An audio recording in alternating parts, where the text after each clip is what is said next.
Facing the leaves, heartbeat loud as a drum. Breath held sharp, taste dirt on my tongue. Glove on the branch, one twig from giving me up. Moon on the scope, I drive. Never blink once. I'm hiding in the bush on a stealth mission. Mud on my knees, locked on the vision. Don't move, don't cough, don't shake.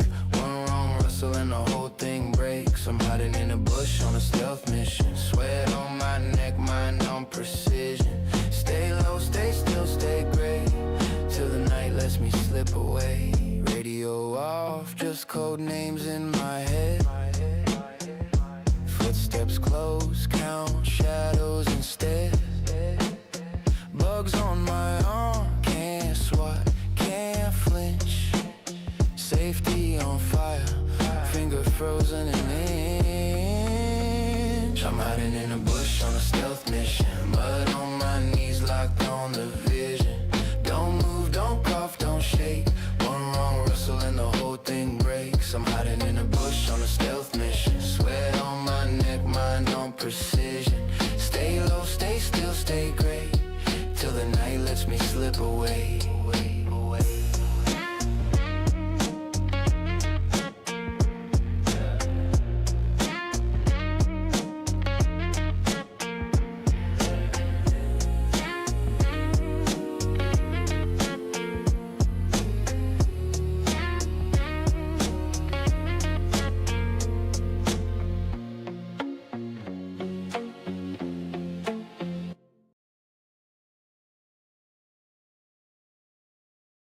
Hello, happy Sunday. We are back with Tyler Today Live. I did have a couple of guests lined up for today, but they're not able to show, so that's perfectly fine. Everyone that watches the show knows that I have no problem talking to myself for hours on end, so I guess that's what we're doing today. But don't worry, because we have plenty of news to talk about, topics that won't be brought up on other channels or just talked about in the mainstream media and stuff like that. I try to bring news to you guys that is interesting, important, and things that aren't always talked about, and the stories that aren't always just like put in front of you, because every week there's like a top 1, 2, maybe even 3 stories, and then the other ones kind of fall to the wayside. And I try to find those stories that fall to the wayside, because often those stories are very important. So with that being said, one of the stories that I saw while I was waiting for the show to be the time to come for the show, I saw this. Who else is here? No one else is here right now, Gilbert. Unfortunately, no one else is here. It's just me. Who else is here? What do you mean, who else is here? Is there someone else here? Where? Where's the other person? Talking about my dog? Not my sister. Talking about my sister's dog? This is my dog. Come up here. Up here. That's my dog.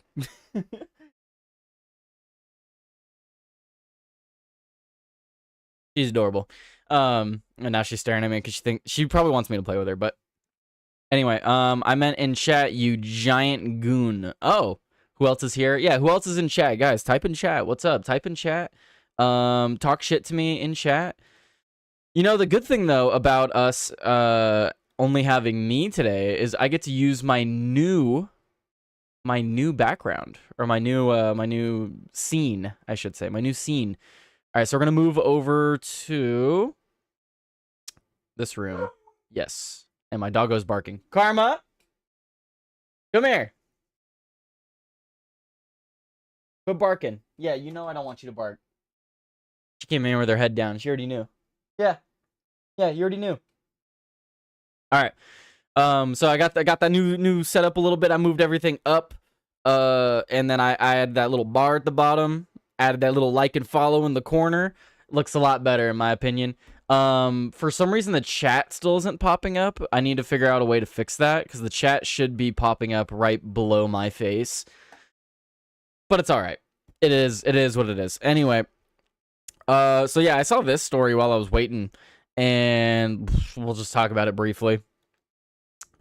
While looking at X today, I scrolled past a tweet that mentioned this story, so I went ahead and looked it up and found Gateway Pundit had reported on it. Other places had reported on it as well, but I chose Gateway Pundit. So, horror in Los Angeles as man dies from gruesome self-mutilation, including cutting off his own penis on a busy downtown street. So, the story is a guy died after he cut off his own dick. I've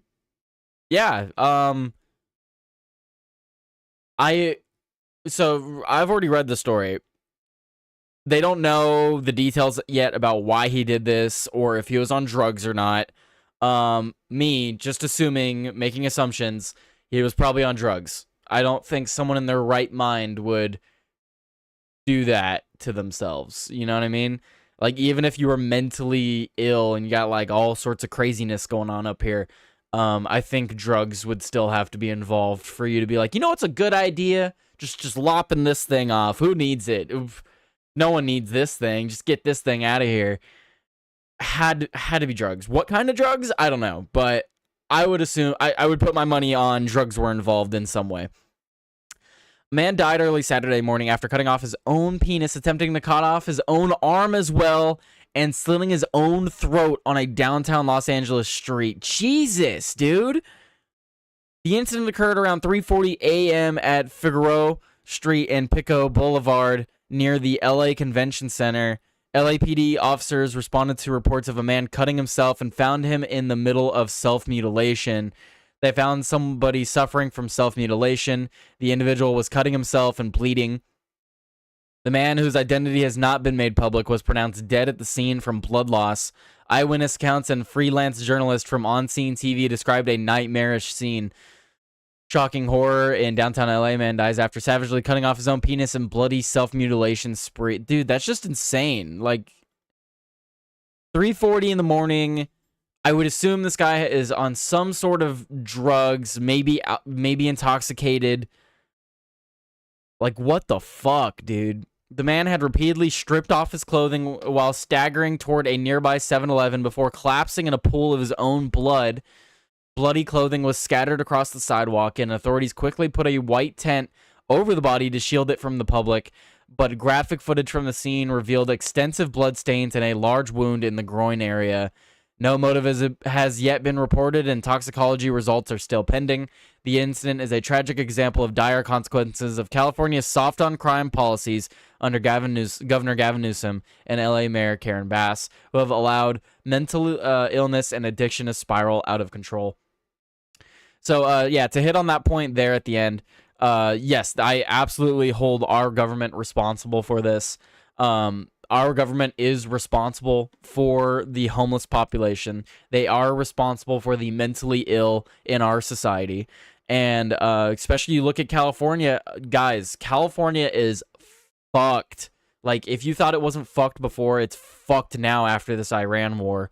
Not to mention, California had its own blend of gasoline that it was using to keep its prices a little bit lower than they could be, which is kind of funny considering we're one of the highest in the nation. So our special blend is now running out. So now we're going to have to start importing it. And even besides that, we also have the Iranian war that's going on, which is also increasing gas prices. So gas went up $1 the other day. An entire $1 a gallon. It went from $4.60 a gallon at the cheapest to $5.40 at the cheapest. $5.40 a gallon, and I'm not even in LA. I'm in this one of the surrounding areas of LA. So we're fucked. California's fucked, man. If we don't start fixing shit here, the whole state is just gonna collapse. Like, it's absolutely ridiculous that when you couple everything with the mentally ill people running around on the streets, the criminals that are running around the streets, the inability to afford anything, unemployment skyrocketing, like, the state is fucked. Things like this, I wish were rare, but things like this happen all the time in California. It's really funny that we have the Florida man concept for some reason. Like, oh, what happened? Oh, something crazy happened? Oh, it's probably Florida man. Nah, dude, California is just as crazy, if not more crazy. Got people cutting off their own fucking dicks in California. We got people slitting their own throats. And that, I mean, and like I said, there's way more than just this, but it's just another story to add on to the ever expanding list of stories. It's unfortunate. Anywho, we'll move on from there. Move on from that story. Crazy stuff. I mean, what would drive a man to do that? What would drive a man to cut off his own member? I just can't imagine it. It's not something I can imagine. What story should we talk about next? What is this one? Oh, yes, this one was kind of funny. Zoran Mamdani, Trump tells California. Oh, we were just talking about this one. Let's talk about this one. Guys, California's fucked. I mean, I was just talking about it. Gas went up almost $1 the other day, and it's a direct cause of the Iranian war, as well as other policies that California has. And this isn't even in LA. In LA, it's probably $7 now. If I were to go drive to Universal Studios for the day, because I have a season pass, I guarantee you that gas in the surrounding area would be $7 a gallon. $7 a gallon. That's insane.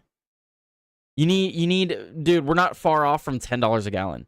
I'm going to go to fill up my car, and it's going to be $100 to fill up my 2000 Honda. What the fuck? Like, what the actual fuck? How is anyone supposed to pay for anything? What about people that have trucks? Like, oh yeah, you know, I need to save my money. I need to put $250 in gas in my truck. Fucking what? You drive a semi-truck? No, you drive a normal Ford pickup truck? Yeah, welcome to California. California gas prices soar above $5 a gallon as drivers at one LA pump face frightening new reality. California gas prices surged above $5 a gallon on Saturday, and yet another wallet-busting blow to the beleaguered drivers. The average price of a regular gallon of gas hit $5 statewide, 17 cents more than Friday and 43 cents more than the week before. Prices in the Golden State remain well above the U.S. average of $3.41 a gallon, marking a 9-cent bump nationally from Friday to Saturday. Prince spikes, I'm assuming that means, or they meant to say price. They just added an N. Price spikes in the Bay Area outpaced those in Southern California, with San Rafael recording the highest average per gallon at $5.27. San Francisco and Santa Rosa followed closely behind at $5.25 and $5.24, respectively. Farther south, the San Luis Obispo, Robles area recorded a price of $5.23 per gallon. Southern California drivers saw little relief, with the price standing at $5.16. So yeah, it's fucking ridiculous. Holy shit! While prices can vary widely from pump to pump, one Chevron station in the downtown Los Angeles area came to epitomize the pain-facing motorist. The station boldly advertised prices starting at an eye-popping $8.21 a gallon on Friday.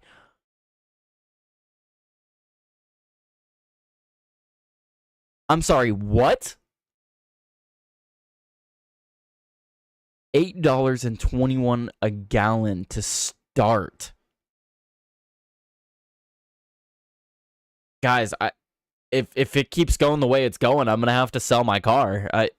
I'm just gonna have to start fucking biking to work. Like, get an electric scooter or something. What the fuck?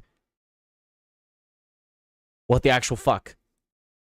$8.20 a gallon is absolutely insane. There's no reason for it to be that high. While gas prices in California usually rank among the highest in the nation, the recent attacks on Iran have sent fuel costs surging even more. Drivers in the Golden State already pay a California premium that includes higher than average state excise and sales tax, as well as hefty fees for climate programs unique to the state.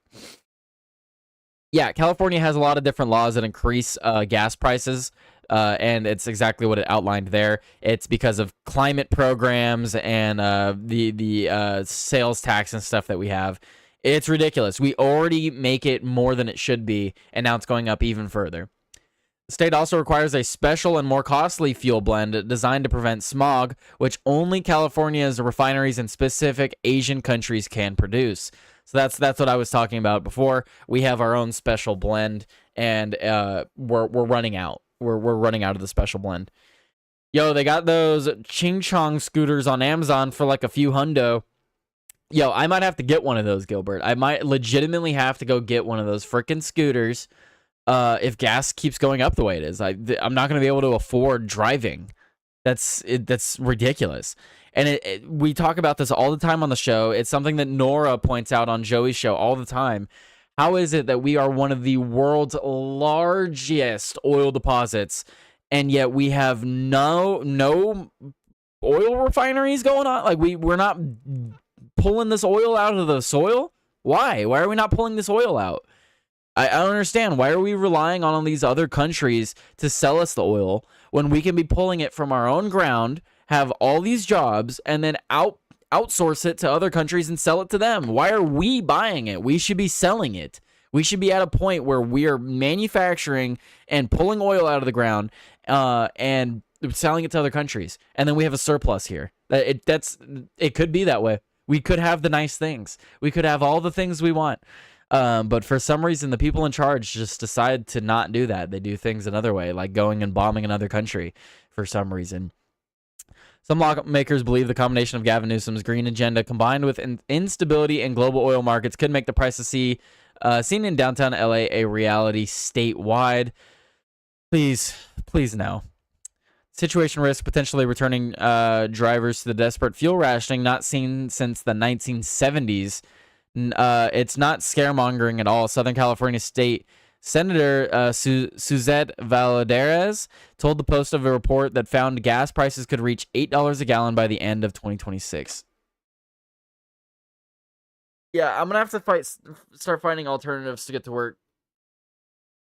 I'm gonna have to start finding alternatives to get to work. I can't pay $8 a gallon. I refuse. That's ridiculous. It's already too much money when I go to the pump. You're telling me that it's gonna double? Gas prices are gonna double this year? They were at a low $4 at the beginning of this year, guys. I'm now being told that gas is gonna double.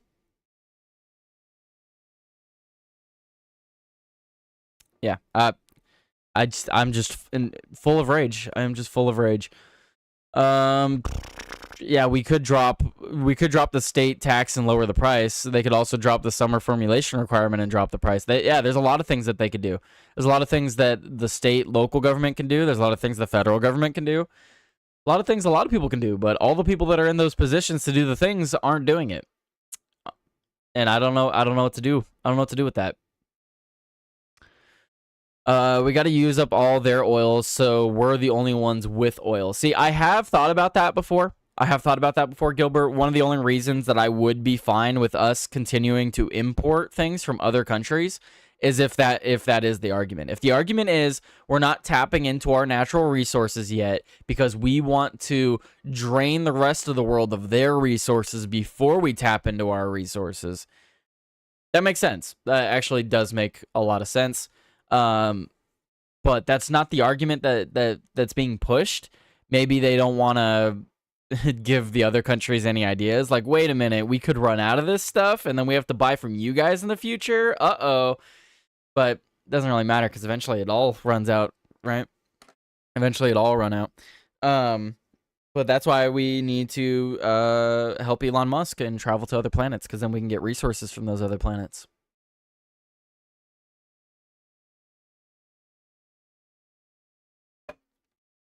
All right. Anyway, unlimited.power.gif. Well then. Oh, that's unlimited_power.gift. Sorry. Apologies. Sincerest apologies, Sir Gilbert. All right. What else can we talk about? New Jersey woman arrested Oh, okay. I thought this was, so I pulled up a story last night. Okay, I pulled up a story last night, and I didn't. We'll just talk about it briefly. I pulled up a story last night, and I decided not to talk about it on the show or pull it up on the show because this story like legit made me cry. A woman. What the fuck? Something's just started playing on my phone. So I read a story last night about a woman who had hidden the fact that she was pregnant, and instead of telling anybody about it, she went to a performance that she was supposed to perform at and had the child in a toilet before the performance and then let it drown in the toilet and then retrieved it from the toilet, stuffed it in a duffel bag, and then went on to perform at the show. And then just took it home. Like, I'm just giving the quick rundown of the story, but like actually sitting there and reading it like legit made me cry towards the end. Like, it was fucking disgusting. And even the officers, like, in their comments were like, the woman didn't seem to give a flying fuck that she had just let one of her own flesh and blood drown in a toilet. Yeah, I lost a little bit more faith in humanity last night. I'm not gonna lie. I lost a little bit more faith in humanity last night. That story was really fucking dark. To think that someone could do that to their own child, it's just disgusting. Joey Cannoli is giving me live reporting. Wait, here.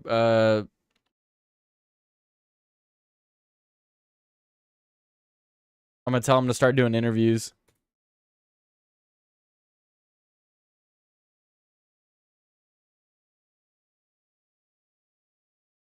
He's got.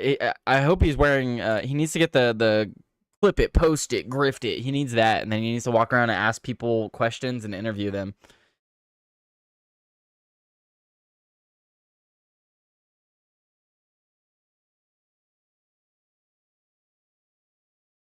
All right, let me go see. I have Raven.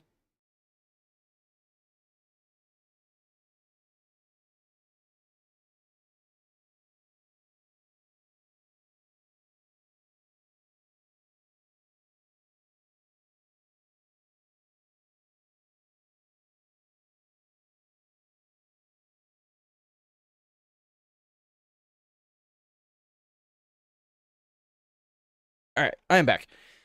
Let's see if I can find this story that Joey's talking about.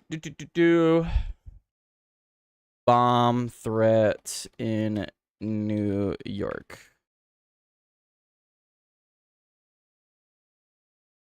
What?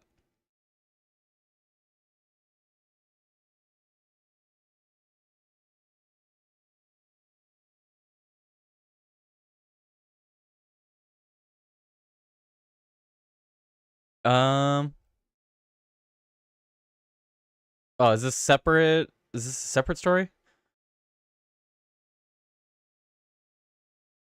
Okay, I don't see the story that Joey's talking about. That's fine. Let's talk about this one.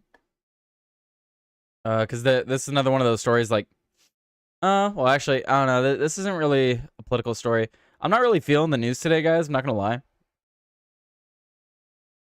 Cartels of Western Hemisphere. Eradicate them, yeah. This one's kind of funny. This is also kind of funny story. These are more serious stories. That's a more serious story. We can go to that one. Okay. Well, I wanted to talk about some of these stories with my guests, but I don't have any guests today, unfortunately. So we got this from the Post Millennial. Zohran Mamdani claims First Lady of New York City isn't a public figure after she's busted celebrating October 7th attack on social media. My wife is the love of my life, and she's also a private person who has held no formal position on my campaign or in my city hall. that may be true, Zaron, but she is still a public figure, seeing as how she is your wife. That's like becoming the governor or the president and being like, my wife has nothing to do with me. And it's like, no, she kind of does. Like, yes, they are their own people, and you know, they can make their own decisions. However, any decision that my significant other makes and is seen by the public could look, you know, they could look back to me for that. So regardless if she's a public figure in public office or not, the fact that she's married to you makes her a public figure. And it also makes her actions tied to you in a way. That's like if what's called if Melania Trump decided to go do something stupid, and then people started attacking Trump, and then they're like, no, it's his wife, it's different. It's like, no, they're a couple. Both of them are gonna get heat on it. Like, oh, Mr. President, how do you feel about what your wife said or what she did? Like, it's ridiculous to think that your significant other isn't going to be questioned on things about things that you do or things that they do. Let's see. So socialist New York Mayor Zohran Mamdani has claimed that his wife is not a public figure after it was reported that the First Lady of New York City, Roma Douaji, had liked posts on social media that celebrated the October 7th terrorist attacks, which saw the slaughter of 1,200 Jews in Israel. The posts were made by left-wing groups on social media and included images of live stream footage from the October 7th terrorist attack in Israel. The post also showed a group of terrorists riding on an IDF vehicle that had been stolen, with the words "resisting apartheid since 1948." Breaking the walls of the apartheid and military occupation, October 7th, 2023. Another post read, which showed a bulldozer used to break through the barrier between Gaza and Israel the day of the attacks. The post showed that Douaji had liked them, per Jewish Insider. My wife is the love of my life, and she's also a private person who has held no formal position on my campaign or in my city hall. Yeah, but you're not going to comment about that, bro? Like, you're not going to comment at all about that? For example, right? That's like if, I guess the best analogy would be is if I went over to a place like Afghanistan, ran for office, became mayor or whatever the fuck they have over there, and then my wife made a comment about, you know, or I guess I should say Iran. It's like I went to Iran, became a politician on Iran, and then my wife was making comments about the United States bombing the fuck out of them, and it was all in support. Like, you're not going to say anything about that, bro? You're not going to say nothing about that? Like, why wouldn't I come out and be like, yeah, my wife said some dumb shit. Like, we're going to have a conversation when I get home about it. She was making some dumb comments. She liked some dumb post. Like, you're not going to say anything about it. All you're going to say is, well, I love my wife very much. Like, is it anybody's business, and is it fair to question you about it? You know, my wife is the love of my life, and she's also a private person who has held no formal position on my campaign or in my city hall. I, however, was elected to represent all 8.5 million people in this city, and I believe that it's my responsibility, because of that role, to answer any questions about my thoughts and my policies and my decisions. Thank you. yeah, absolutely not. That's just a non-answer. Despite Mamdani's assertion that his wife is merely a private citizen, Douaji has been in the public limelight frequently, granting interview requests as well as appearing on the cover of the New York Magazine. The New York Times has also published a number of pieces about Douaji as Mamdani has been elected to office, including a profile of her art and fashion. So, yes, she is a public figure. And she's also your wife, bro. So maybe you should have a talk with her about liking shit on her personal social media account. Maybe talk to her about getting a burner. He has to say that because in the modern era, a man and a wife are just two partners chilling together doing their own thing. Facts. That's apparently what it is nowadays, Gilbert. Hey. Doggos are playing behind me. He has to say that because, yeah, in the modern era, I mean, that is what it is at the end of the day, though, Gilbert. Like, she's her own woman. She can make her own decisions. I don't control her. Wrong. You should. Sometimes they need it. Pause. I didn't say that. Hey, quit messing with her. My doggo is messing with the other doggo, but the other doggo just wants to sleep. She just wants to sleep. On your face. What? High five.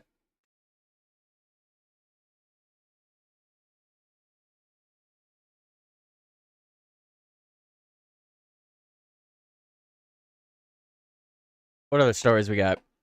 I got about 5 more stories. Trying to keep it brief today. I don't really feel like talking about news. It's all just stupid shit at the end of the day. Like, here, we can talk about this. I tweeted this out last night. For any of you... Oh, wait, here. I actually want to make this a short. So, I'll timestamp it.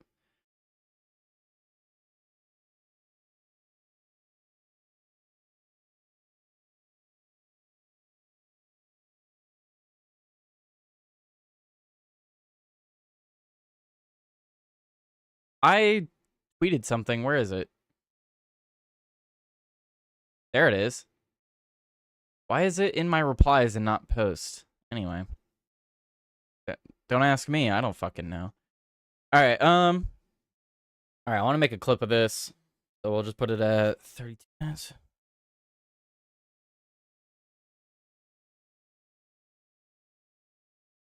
Alright. Donald Trump has failed us. Donald Trump is not what we thought he was going to be. He is not getting the things done that we thought he was going to get done. He's not doing mass deportations. He's, in fact, backtracking on that. He's talking about how we need them for service work and farm work and all these other things and how they contribute to the economy and the workforce. So he's not doing mass deportations. All the other things that he's done are not permanent wins, and most of them can't even be considered wins. The trans sports stuff is one that gets mentioned. And yeah, great. He got trans men, or however you want to put it. He got biological men out of women's sports for now. All of that can be overturned with the next president. He promised no new wars, but attacks Venezuela and Iran, and is also now talking about attacking Cuba. Because why not? Why not? We don't have any problems here at home. So I don't know what happened. I don't know what happened to Trump.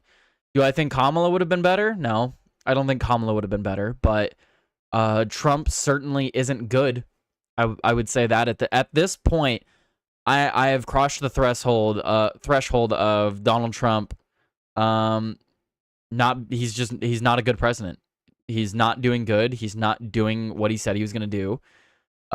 Epstein, Iran, mass deportation, the economy's going to shit. Like, you just go down the list. No arrest for any of the different scandals that have happened in the last 8 to 12 years. So many different things. So many different things. And that is why I tweeted this out. Robert Kennedy Jr. has done everything right and has achieved a great deal in his position as the head of Health and Human Services. Should he run in 2028, I hope he wins. And I hope it stays that way. If Robert Kennedy Jr. keeps on the path that he is on with the Health and Human Services, should he run in 2028, he will have my vote, and I will advocate for everyone else I know to vote for him. I don't want JD Vance. I don't want Rubio. I don't want any of these people. You know who I do want? I want Robert Kennedy Jr. I want Robert Kennedy Jr. to be president. Why?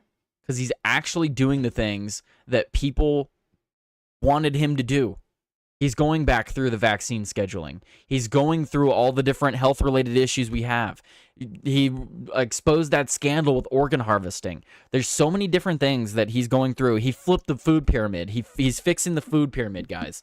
So many things that Robert F. Kennedy Jr. has been doing with the Health and Human Services that we would not have seen had someone else been put in that position. So based on that, and solely that, with his work in the Health and Human Services, I want to see what he'll do as president.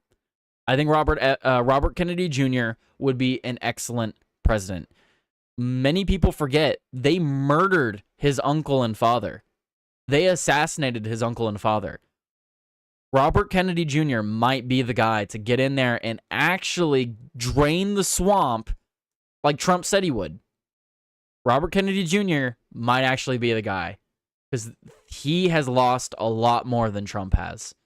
And he's also shown that he's willing to make the changes that need to be made.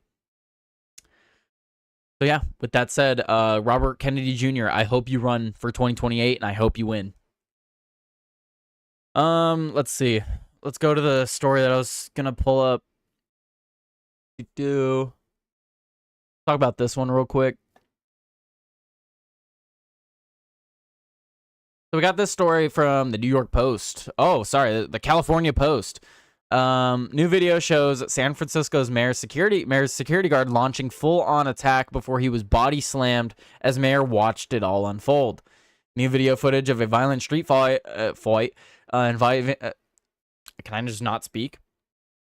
New video footage of a violent street fight involving San Francisco Mayor Daniel Lurie's security detail in the city's troubled Tenderloin district shows his guard shoving a man to the ground as the mayor looked on. Lurie caught heat when an initial clip showed him looking on calmly before walking away with his hands in his pockets as the guard, a police officer, wrestled with the suspect, who was later arrested. A new longer video shows Lurie standing motionless as guard pushes the man to the ground, and he got in the officer's face and appeared to try to move past him. After the man got to his feet and the two begin to tussle, Lurie is seen walking away before appearing to break into a sprint as he disappears behind a building. So he didn't just walk away and do nothing, he ran away? Sources familiar with the incident said the mayor was walking away to fetch another member of the detail for backup, but he wasn't walking. He said sprinting.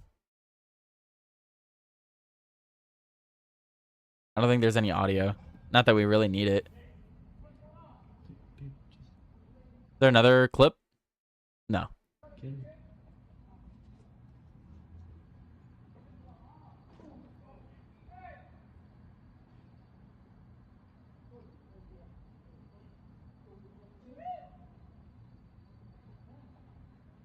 What's that homeless guy doing? Is he like trying to bite him? Where did the mayor go? You can see the mayor. There he goes. He starts walking away.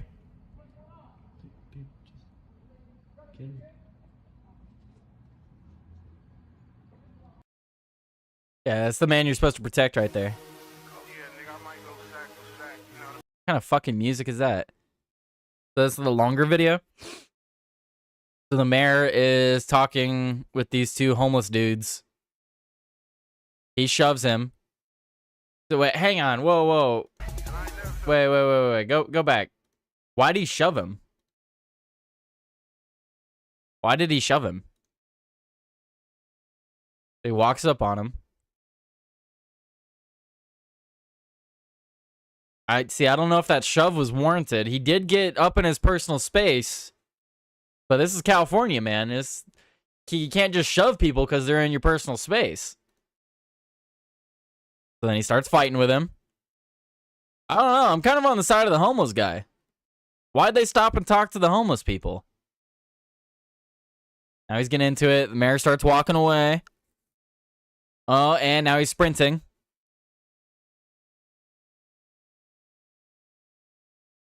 Gets him on the ground. They're wrestling for a minute. He comes running back.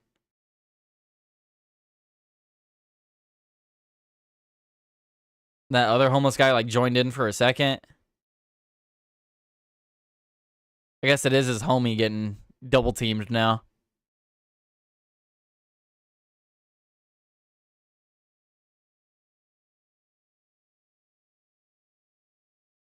And then I'm assuming they subdue him. Is that a cop? Looks like another dude pulls up. No, I think that's law enforcement. Looks like he has a vest on. Yeah, why are the cops, or why is the mayor and one of his guards talking to the homeless dudes? And then why did the guard shove the guy? Like, I know he gets up in his face a little bit, but I don't know. Not really smart to shove a homeless dude. The initial video showed the officer struggling with the suspect, later identified as Tony Phillips, on the ground until help arrived. The officer was left bleeding from the back of his head after the fight. Cops arrested Phillips, who was detained on suspicion of murder in 2019 before being released, and another man involved in the fracas, Abraham Simon. Viewers of the clip said it shed new light on the chaotic confrontation. It takes on a new vibe from this angle. Looks like he was watching his bodyguard pick a fight with a homeless man until it went the other way. Is this a pattern of behavior or a form of entertainment? One ex-user wrote. So I think that is an accurate observation here. With the full clip in mind, what it looks like is the mayor was with his guard. The guard decided to pick a fight with a homeless dude, starts verbally arguing. Whatever gets said, the homeless dude clearly gets offended in some way because he steps to the officer. Not even 5 to 10 seconds later, shoves him, falls off his feet. Once he gets back on his feet, he engages the officer, and the officer begins to lose that fight. So the mayor, seeing that he's losing the fight, begins to run and get help. So I guess that makes sense. He is the mayor. If I was put in that position, like, let's say I was in some sort of political office and I had a guard with me that all of a sudden got into a fight, I probably would have done something similar, to be honest. As you can see, he runs off, and less than a minute later, another guy comes running back, and it looked like he went and got help.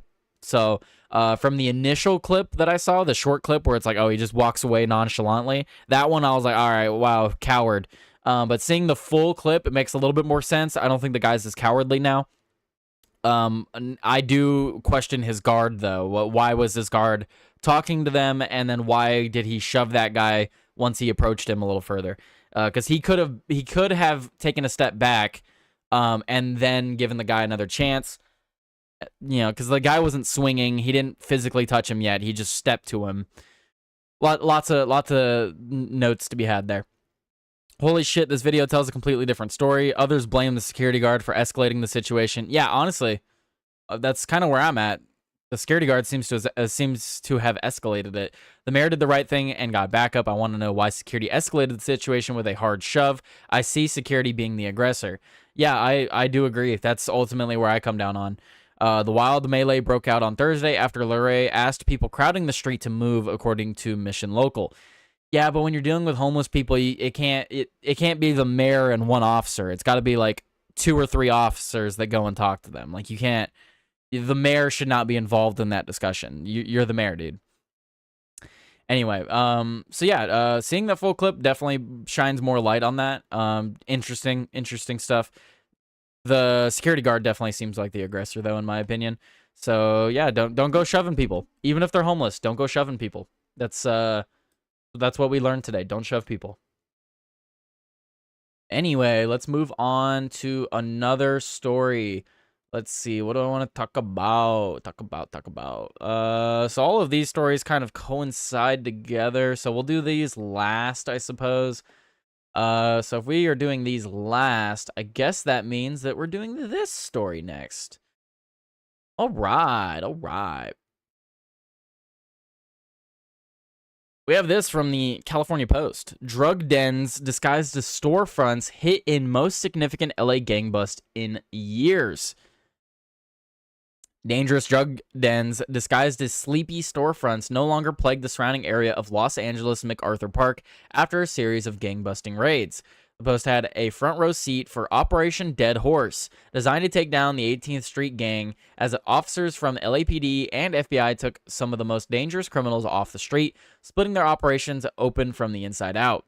Officers targeted key street-level operations in some of the city's most blighted areas, starting with the MacArthur Park in Operation Wednesday Night.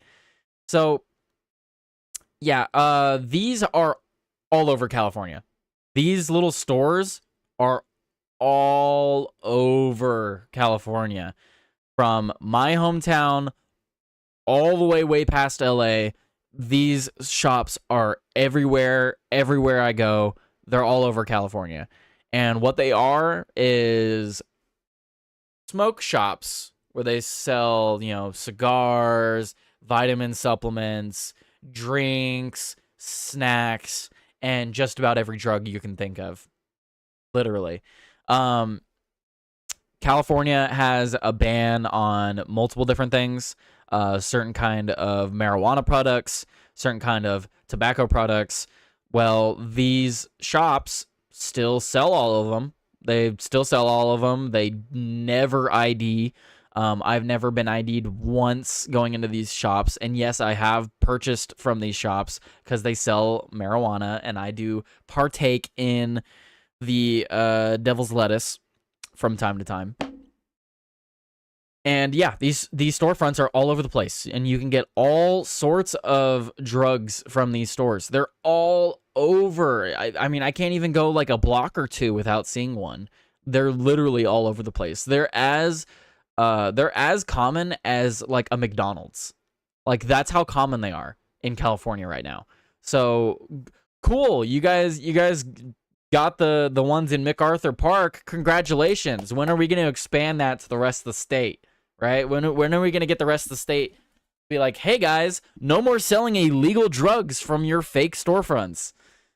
I don't know. I would love to see it though. I would absolutely love to see it. So yeah, there we go. You got 2 handcuffs, buddy. I would need that because my back problems. Be like, please, no. I'll cooperate. Just give me 2 cuffs. In a matter of seconds, officers secured 3 adjacent storefronts on Alvarado Street along the northeast corner of the park, used as drug spots by 18th Street, the biggest gang in the city. The gang has more than 100,000 members worldwide. Among the storefronts, a shoddy electronics store and a bodega. The locations operated as fronts for 18th Street, where dealers actually sold meth, fentanyl, and paraphernalia. Even though their shelves were also stocked with regular medications and toiletries, cops said. Right, and that's how they do it. They will make it look like a normal store. You want to come in and buy the normal stuff that we sell? Sure, absolutely. You ask the guy behind the counter if he's got some of that extra good shit, he will absolutely go pull out what he has from the back. So yeah, it's not hard to imagine these things. Let's see. A third storefront was used for inventory, where officers found a black garbage bag filled with bundles of cash and baggies of fentanyl. In all, 6 people were detained in the storefronts and 2 were arrested. Operation Dead Horse has seized enough drugs to kill 50,000 people, according to the cops. LAPD's Gang and Narcotics Division, or GND, a specialized unit with the Detective Bureau, focuses on violent street gangs and the trafficking of illicit drugs and firearms. Look, guys, Operation Dead Horse may have seized enough drugs to kill 50,000 people, but they also seized enough drugs to have 100,000 people have a really good time. Anyway, if you don't get the joke, it's fine. Led by Captain Ahmed Zarekani, GND frequently collaborates with the FBI to bring federal indictments. LA has become a center for the transport and distribution of narcotics across the country and internationally. We're working to disrupt it by bringing together all our resources with our federal partners. The day before the Alvarado Street bust, cops had collared 18th Street's leader, Kiko Moms Gonzalez, who ran the drug gang's operations with a brutal hand. She was indicted on charges including murder conspiracy for ordering the death of a dealer who refused to pay tribute. Cops called it the most significant gang takedown in LA since 2023, since a 2023 bust of MS-13. We're putting away some significant dealers. This is a good day for us. Yeah, but you guys don't work fast enough. That's the problem. You guys don't fucking work fast enough. They'll do something like this, right? The federal government, the state, local government, whatever, will do shit like this where they go and bust people, and they're like, yay, everybody clap for us. Look, we did good thing. Good thing was done. And then they don't do anything for another 3 to 6 months, and the hole that is left there by this bust is filled by another group. That's the biggest problem right now, is not just that we aren't prosecuting criminals, but we aren't getting to them quick enough.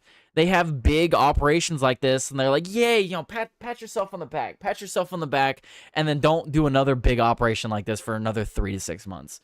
It fucking sucks, dude. It fucking sucks. You know what they should be doing?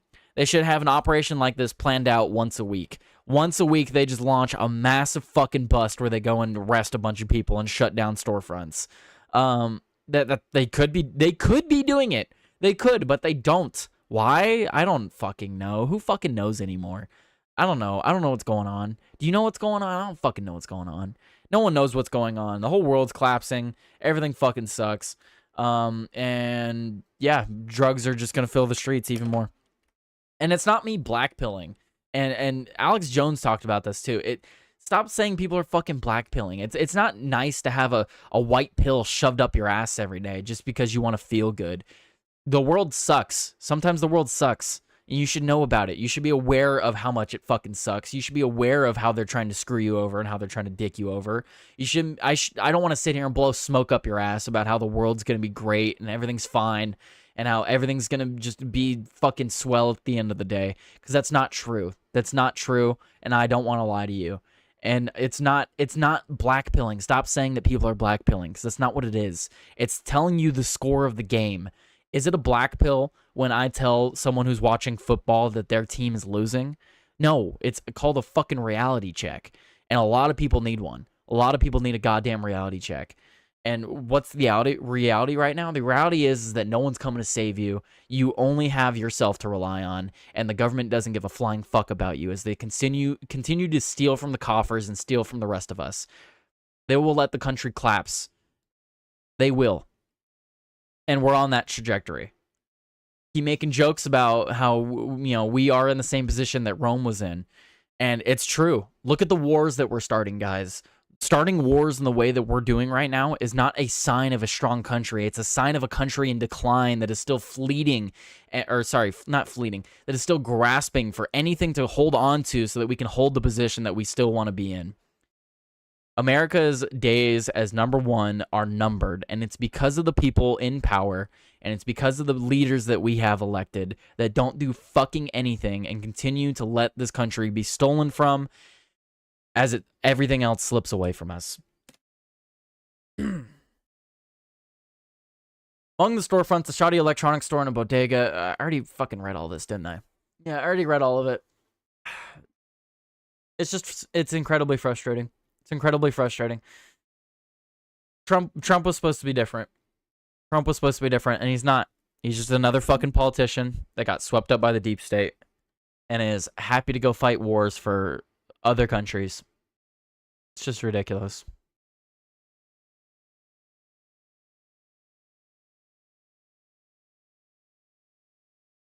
We have this next story.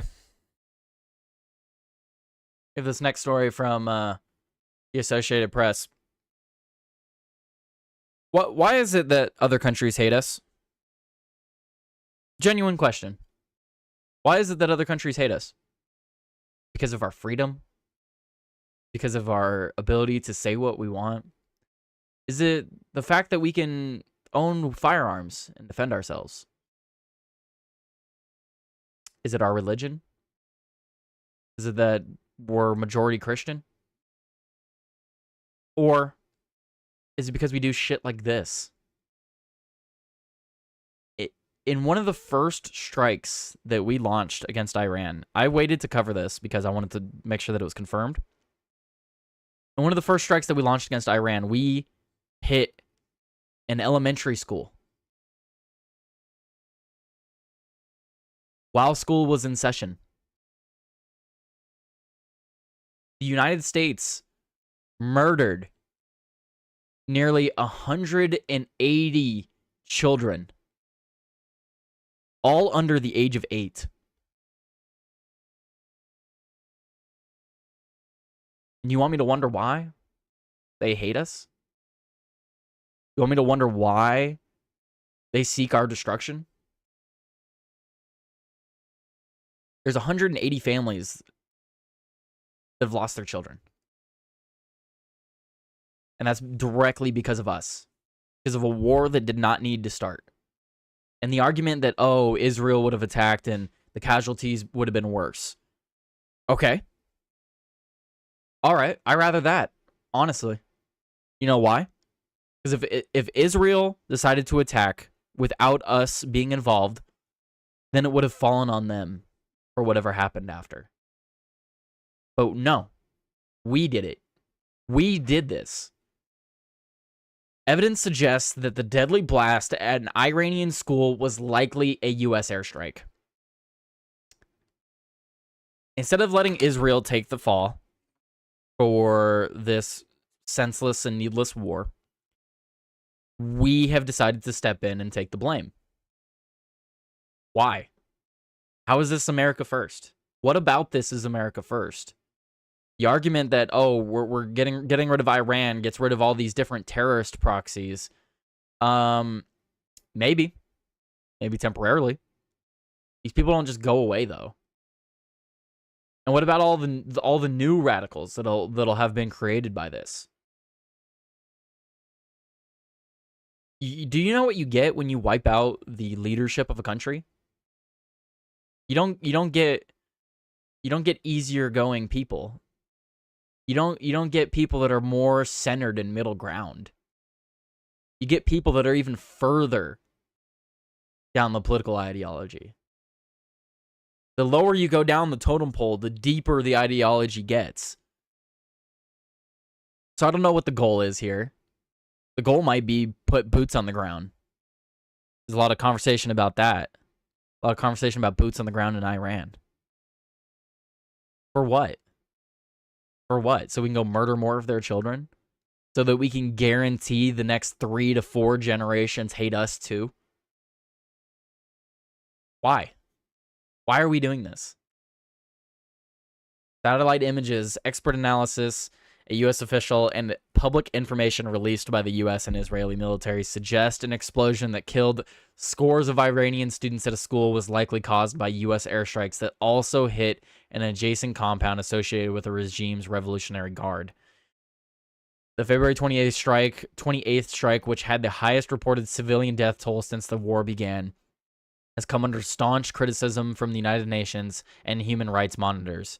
More than 165 people were killed, most of them children, in the blast during the school hours of Sharajeh Tayyaba Elementary School, according to Iranian state media.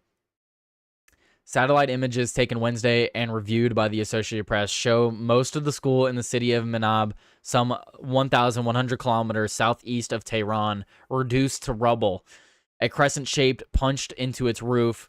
Experts say the tight pattern of damage visible on the satellite photos is consistent with a targeted airstrike.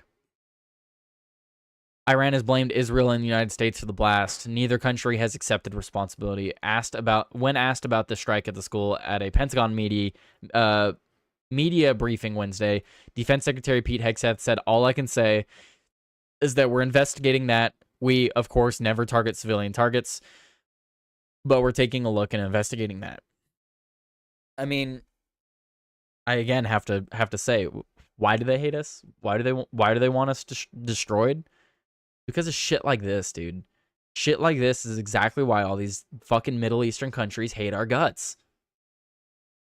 Flying drones and flying planes and bombing the fuck out of their countries. Bombing their children, bombing their families. How would America react?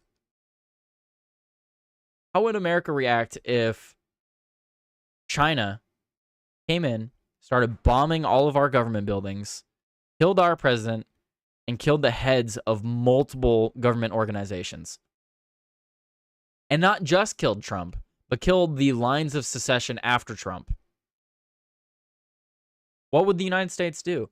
What would we then do if we found out that in the middle of that, almost 165 children were killed by a strike? What would the United States do? I could tell you what I think we would do. I think we would unleash hell upon them like never seen before. The amount of destruction that would be brought upon a country that did that to us would be unseen in history. So why is it that we are surprised and baffled that Iran and other Middle Eastern countries just hate us more and more and more? Why is that? It's because if they had the power that we have and they did that to us, we would be doing the exact same things that they're doing. I've pointed it out before. How is a country like Iran supposed to take on the United States government? The answer is they don't. They can't. They literally can't. So when you can't take on a power directly, how do you take them on? You have to use different tactics. Tactics like terrorist groups. I don't know how this is lost on people. How is this lost on people? Iran uses terrorist groups to attack us because they know that if they attack us directly, they'll lose. But they also want to attack us because we continue to attack them and continue to pressure them. So it's kind of like sealing your own fate. You know, we're sealing our own fate with this. Damned if you do, damned if you don't. Because if we back off now, we've already done too much damage. The United States has done too much damage to places like Iran that if we back off now, that it doesn't fix anything. The only thing that that's going to do is give these people time to regroup and seek out ways to get us back. So what do? We do nothing and they'll regroup and seek us out. If we continue to push forward, it's the same result. We're not going to get a peace-loving, friendly nation by bombing the ever-living fuck out of them. That's not how you make friends. You don't make friends by bombing the fuck out of them and killing their children. That's not how you make an ally. That's not how you make a friend. So who knows where this goes? The only thing I know is that it doesn't go anywhere good. Several factors point to this being a U.S. strike. One is the launching of an assessment of the incident by the U.S. military, according to the Pentagon's instructions on process for mitigating civilian harm. An assessment is launched after a group of investigators make an initial determination that the U.S. military may bear culpability. A U.S. official told the Associated Press that the strike was likely United States. The official spoke anonymously because they were not authorized to comment publicly on the sensitive matter. Another is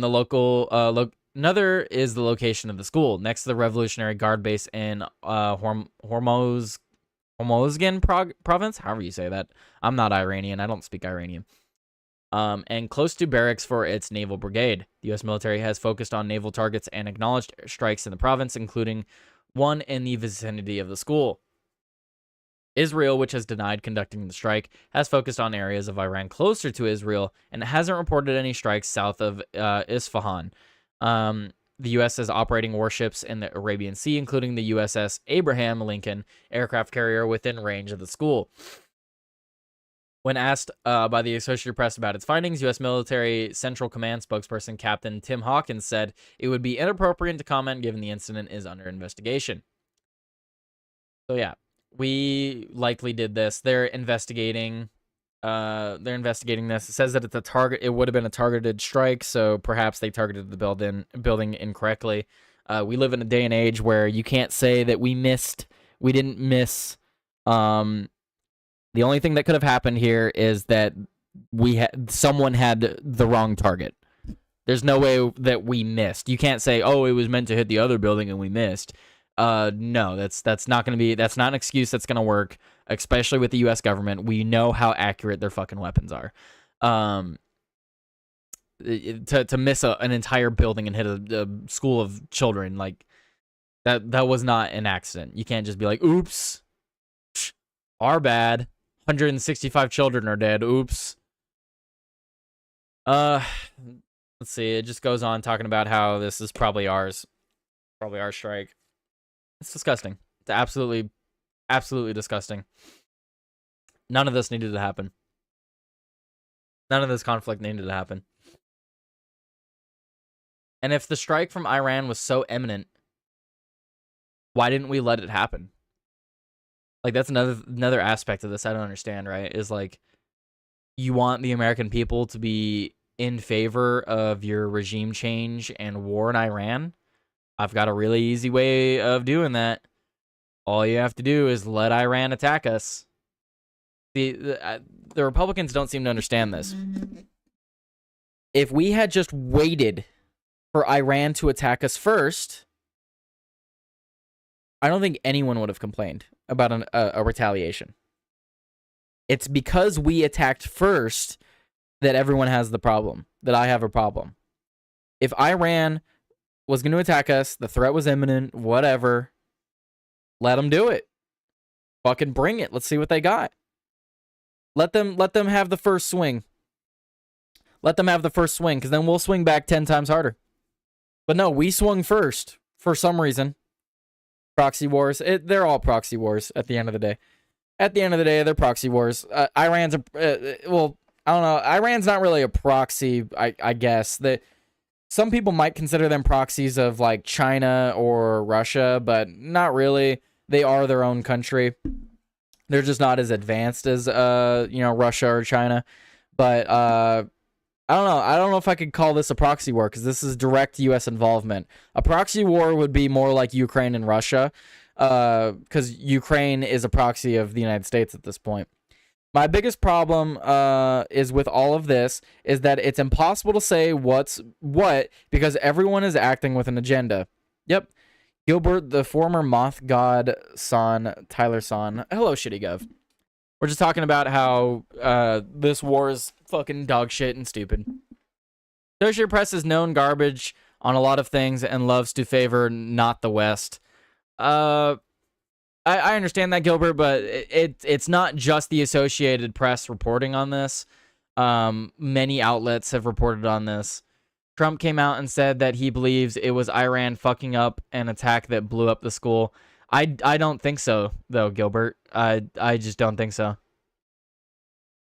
Because that's what they always say, right? Is like when something like this happens, they're like, oh no, it's the country that we're attacking. They did it so that they can get sympathy from other people. I doubt it. I really do. Trump comes out and says a lot of things. Trump's also a fucking idiot that doesn't know how to speak.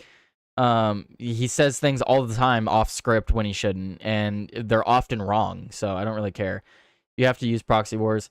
You don't have to use proxy wars. We just like to use proxy wars. That way we're not sending our own people to war. But apparently we are now. Apparently we're going to send our own people to war now. So who do we believe? Not Trump.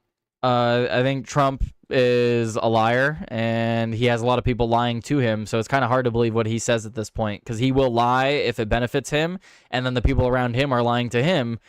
So it's like, I don't fucking know. I don't believe anything Trump says at this point. What I do believe is when he says that he's not going to fucking do anything he said he was going to do. Like, no new wars, that's not happening.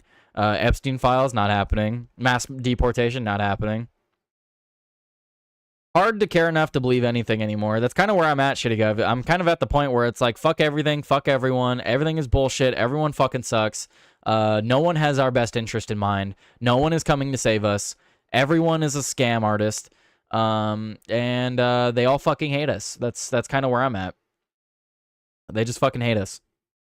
Left, right, doesn't matter. They just hate us. All right. Let's talk more. We got more stories. So this is kind of the same. They're within the like same vein. So we'll combine these stories. Trump. So we have this from ABC News. Trump warns of imminent action against Cuba at Shield of America summit. Trump hosted leaders from 12 nations across the Western Hemisphere. And then President Donald Trump joined leaders from over a dozen other countries Saturday morning at a Shield of the America summit in Doral, Florida, where he boasted of the United States military actions and issued warnings against Latin American adversaries. The White House claimed the coalition is committed to cooperating with the U.S. in taking on the cartels and securing the American border following the capture of former Venezuelan President Nicolas Maduro. Get off my friggin' screen, man. Among the invited attendees were Argentinian President Javier Milei, Bolivian President, Chilean President, Honduran President, Trump began his remarks talking about the latest development in the U.S.-Israeli war with Iran, telling the grouping of Western Hemisphere leaders that the tremendous progress has been made. It's been a pretty wild time, but it's going very well. The summit also comes as the conflict has resulted in major movements in the U.S. energy markets. We're doing something. I built the military and rebuilt it and made it really strong in my first my first administration, along with a lot of other things we did. We had a great first term, and now we're using it. Unfortunately, we have to, but you're seeing how great it is. Trump repeatedly touted the U.S. military's actions during his second term, highlighting the military operation to capture Maduro and warning of imminent action in Cuba. So Trump has made multiple comments now saying that we might invade Cuba now. Like, great, awesome. Venezuela, just fucking kidnap their president, go bomb the fuck out of Iran, kill some children over there and their leaders. And yeah, fuck it. Let's go to Venezuela next. Not Venezuela. Let's go to Cuba next. Fuck it, whatever. Can we go take Mexico? Like, is that on the table? Is that an option? I don't know. I know I'm seeing a lot of videos out there about the actual people of Iran being very happy we got involved, including a CNN, I think, video where the guy is at a gas station and he's like, nobody is freaking out, and that's kind of weird. And as Asmongold pointed out, they don't have a reason to freak out because we're there to kill a very specific set of bad people, not the public. Gilbert, I think that's an absolutely terrible argument, and I'm surprised that you have fallen for something so simple as that. Gilbert, if Donald Trump were bombed tomorrow, half the country would celebrate it. Half the country would celebrate that. So to think that the Iranian people want us over there is kind of silly because, sure, I'm sure a lot of them do. That doesn't mean it's the majority. And even if it was the majority, that doesn't mean we should go and do it. Got Canada up there murdering its own citizens, got pedos in the government and high leadership, a lot of U.S. companies and abroad. Anthony Fauci and Hillary are still not in prison.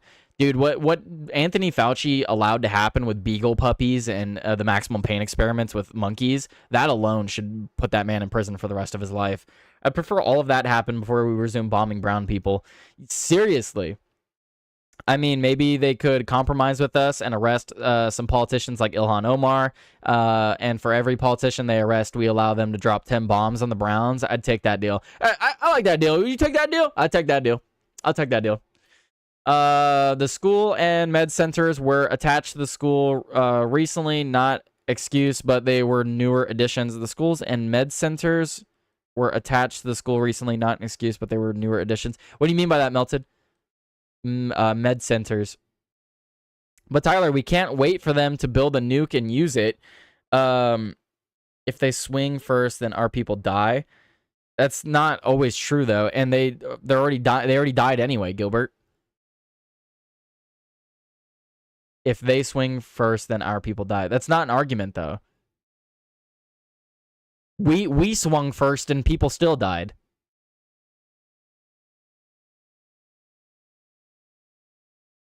And even then, you have to ask yourself, why are they swinging? Why do they want to nuke us? Maybe because we keep going over and bombing them. Maybe it's because we keep telling them that they can't have certain weapons while we get to have those weapons. That way we get to use it as leverage against them.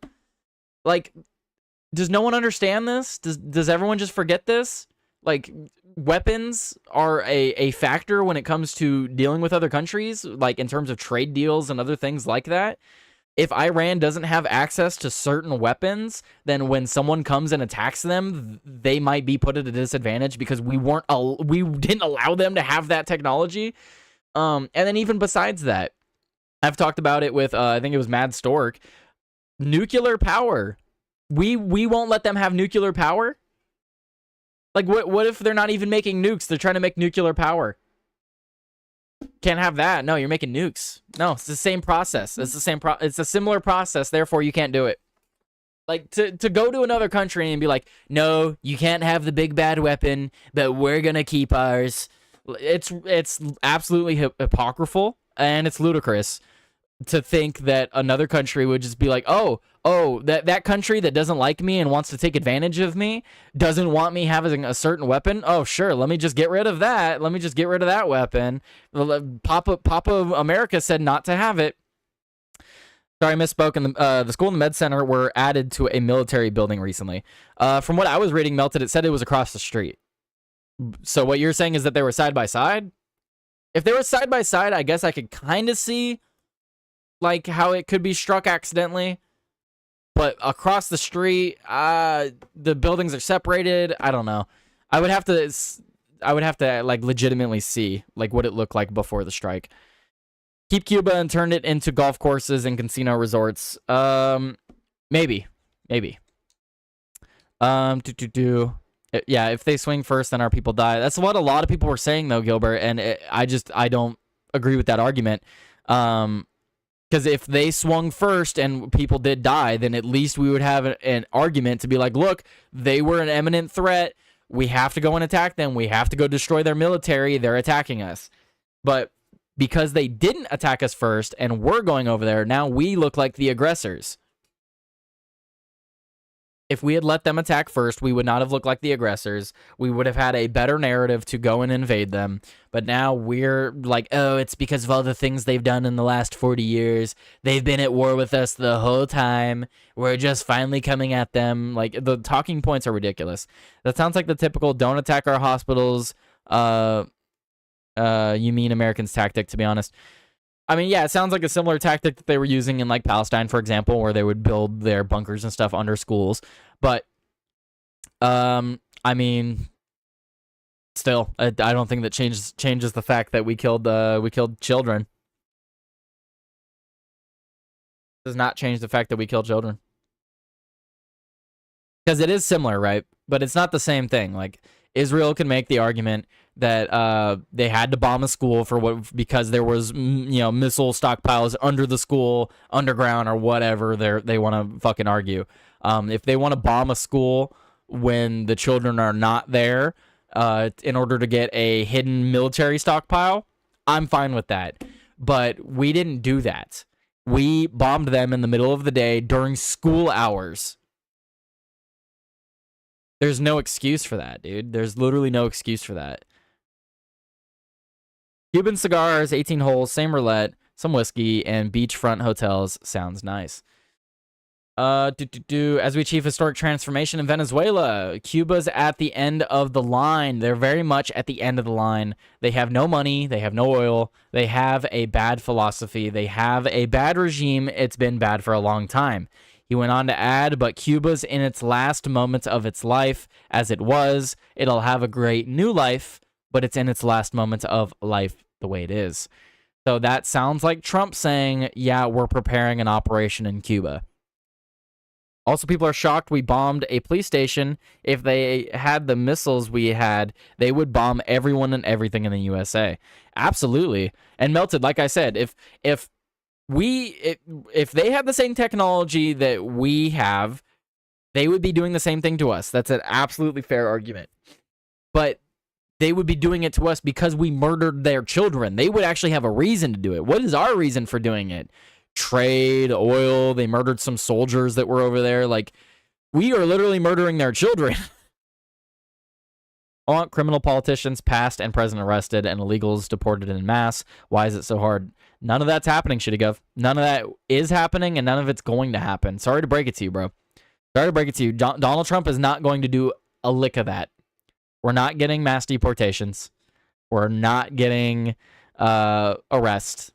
Not happening, bro. It's not. It's unfortunate. So yeah, Donald Trump is talking about organizing something against Cuba. I'm not in favor of it. Cuba can just fucking collapse on its own. I don't really care what's going on over there. As we've been pointing out throughout the stream, I rather focus on all the issues that we have here in the country. But whatever, I don't know. Need to dig up FDR and LBJ and have a trial for them. Send a message. Absolutely. Trump tells Western Hemisphere leaders it's time to treat cartels like ISIS and eradicate them. So this is a military operation that I am in favor of. But here's the difference, right? I'm in favor of this because this has the cooperation of other world leaders. This has the cooperation of the leaders of these countries. If we are going to go into Ecuador and we're like, "Hey, Ecuador, you got a cartel problem, man. We're going to come in and we're going to bomb the shit out of them." And the Ecuadorian president's like, "Nah, don't do that. We'll handle it." Then all right, they're going to handle it. And if they don't handle it, then do what we were doing with Venezuela and bomb the ever-living fuck out of any vehicles or drug boats that leave the country and be like, well, you said you were going to handle it, and we're going to keep doing this until you do. But this is different. This is the Ecuadorian president, other presidents being like, hell yeah, let's get rid of these cartels, let's work together. I'm all for that. I'm all for these other countries. If we want to get a big coalition of all the countries in the American hemisphere, and we're all getting together and be like, yep, fuck these cartels. We're sick of them. We're all going to work together to get rid of them in all of our states and countries. I'm all for that. I'm in favor of a conflict like that. I mean, there's the whole thing about them being an Islamic extremist government that is taught by their religion that the world should be conquered or destroyed if they won't convert. That feels like a significant detail. That is a significant detail, Gilbert, but... I don't think that's all of them. Because if that is the case, where all Muslims do believe that, then we just have to get rid of all of them. But I don't think that's the case. I think there's plenty of them that are normal human beings that have morals that align with the rest of us. And the current government over there may be that. Sure, but that's not our fucking problem. If they want to come and attack us, then it's our fucking problem. Tyler, we don't have a religious belief of martyrdom like they do. They will happily destroy the world to get their 72 virgins. That's not a majority of them, though. That may be some of the people that they have in power. But again, they don't have the same technology as us. And why are people scared of nukes anyway? Again, like, I don't understand why people are afraid of nukes. I'm much more afraid of biological warfare. Nukes are ancient technology that, quite frankly, won't do anything to a country like the United States. We have the technology to counter nuclear devices. We have the technology to do that. The only way that a nuclear device could reach the United States at this point is maybe shooting it underwater, like a torpedo nuke. But even then, that'd be really difficult to pull off. And again, if an ICBM were launched from any country in the world, fucking Mexico even. Mexico wants to launch an ICBM at us. We have all of the technology to shoot that bitch out of the sky the moment it launches. So I'm not scared of nukes. Iran can have a nuke. I don't give a flying fuck if they have a nuke. You know who is worried if they have a nuke? Places like Israel, because they won't be able to defend against it if they drop one on their border. That's really what it is at the end of the day. It's not the United States that's worried. It's Israel. Israel is worried. I don't give a fuck if Iran gets a nuclear bomb. What I am worried about is them getting biological labs and creating bioweapons. I'm worried about that. People would still shit on it as a psyop. It wouldn't matter if they did tell the truth. People would still shit on it as a psyop. Everything's a psyop at this point. It was the same building they called of a part of a building and made it into a school. Either way, I don't care. If we're gonna genocide the Muslims, then we just tell us the truth about it. Damn, not like we can stop them anyway. For real. But yeah. So I'm not gonna read this article. I'm done with the show at this point. I'm in favor of going and taking out the cartels, but I'm not in favor of going and invading other countries that haven't attacked us. If Cuba attacks us, fucking wipe them off the map. Venezuela attacks us, wipe them off the map. If Iran decides to attack us, fucking wipe them off the map. I've always held that position. But going over there and starting shit first, I'm not in favor of that.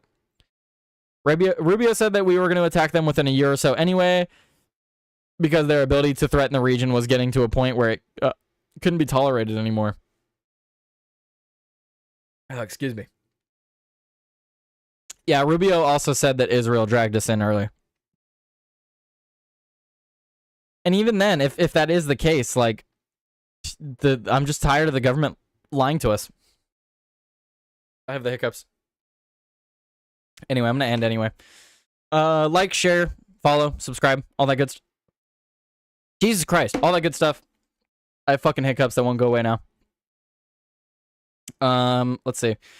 Play a song for you guys. I got a lot of new songs. I'm gonna play Bush in My Lungs because it's hilarious. I played Bush level stealth at the start. So here's Bush in My Lungs. I'm gonna find someone to raid out to. These hiccups are bugging the fuck out of me.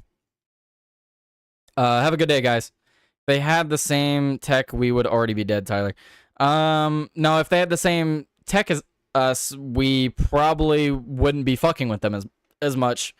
So is that a lie, a psyop? Do we just ignore it until they send hundreds of missiles at our bases? We have the technology to prevent the missiles. Don't let them fool you. We've had the technology to take down missiles for the last 20 years. We've had the technology to take down nukes for the last fucking 10 to 15 years. We have the technology to take all this shit out. When Israel lets that shit happen, the Iron Dome could prevent all of the missiles. They let some of them come through. The United States, when we get attacked, we let the attack happen. We know when it's going to happen. We know where it's going to happen. We know how it's going to happen, but we let it happen. We let it happen so that we can gain sympathy from people and make them okay with the war and the conflict. The United States government, especially the militarily, is far more advanced than the public is aware. And to think that the Iranian government can do anything to us is just laughable. If the Iranian government doesn't anything to us and it's successful, it's because we wanted it to be. With a complete inability to trust anyone on any side, I feel the equation boils down to who do you want in charge, us or them? They were mad when we kicked out the Shah of Iran in the 60s. It's been death to America for almost 70 years now. Well, probably about time to smoke some whiskey. Again, Iran is not militarily advanced enough to compete against us. I continue to make the argument that we should have let them strike first because they have a complete inability to actually attack us. But at least then, if they shot first, we would have had an excuse to go and fucking hit them as hard as we could. There's no excuse, guys. Everyone keeps telling me, oh, they shouted death to America for the past 40 years. Oh, they were going to strike us first.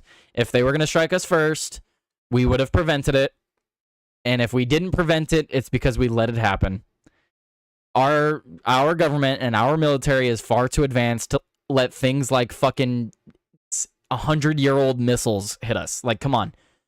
Missile technology is old as fuck. The United States government knows how to shoot them out of the sky. I'm not afraid of Iran, and neither is our government. That's exactly why they're bullying them. I will leave it there. You guys have a great rest of your day. I'm going to find someone to raid out to, and here's a funny song that I made with my buddy the other night called Bush in My Lungs. Leaves in my lashes, mud on my tongue. Have a good one, guys.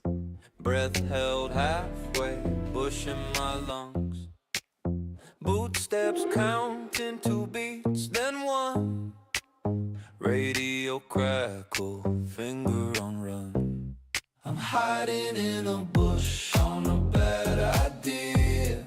Facing the thorns, taste of metal and fear. If they turn left, I'm a ghost in the green. If they turn right, they'll drag me out of this dream. Ants on my wrist, watch, sweat in my eye. Scope on the skyline, blinking, I'm fried. Name on a dog tag, weight on my chest. Thought I was ready, thought I was dressed for this test. I'm hiding in a bush on a bad idea. Facing the thorns, taste of metal and fear.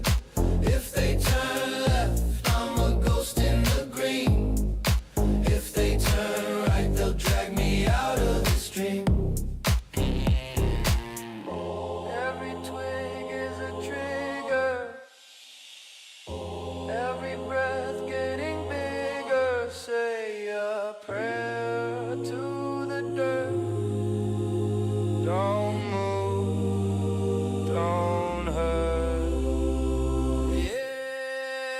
I'm hiding in a bush on a bad idea, facing the thorns.